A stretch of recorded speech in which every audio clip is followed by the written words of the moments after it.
ఇదొక అద్భుతమైన ప్రపంచం, అందమైన గుహల లోకం. రాయలసీమలో, అది కరువు నేలపై అచ్చెరు ఉందేలా ప్రకృతి మాత చెక్కిన శిల్పం.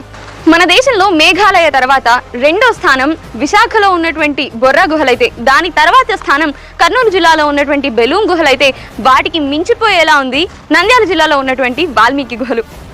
అవును, ఇప్పుడు అందరినీ ఆశ్చర్యపరుస్తున్న మరో సుందర లోకం ఇదే. నంద్యాల జిల్లా ప్యాపిలి మండల కేంద్రానికి 25 కిలోమీటర్ల దూరంలో, అనంతపురం జిల్లా తాడిపత్రికి 40 కిలోమీటర్ల దూరంలో వెలిసిన ఈ గుహలు పర్యాటకులను మరో ప్రపంచంలోకి తీసుకెళ్తున్నాయి. ఎత్తైన కొండలు, అందులోనే బావులు, బిలాలు, అడుగేస్తే లోయలు, ఆకాశం కనిపించని విధంగా కొండలు, ఇలా ఒకటేంటి ఊహించని లోకంలోకి తీసుకెళ్లే ఈ అద్భుత ప్రపంచం ఇప్పుడు పర్యాటకుల సొంతం. మరి ఈ వాల్మీకి గుహలకు సంబంధించిన మరిన్ని ఆసక్తికరమైన విషయాలు తెలుసుకోవాలంటే మాత్రం స్టే ట్యూన్ టు హిందూస్ మా ఊరి కథలు.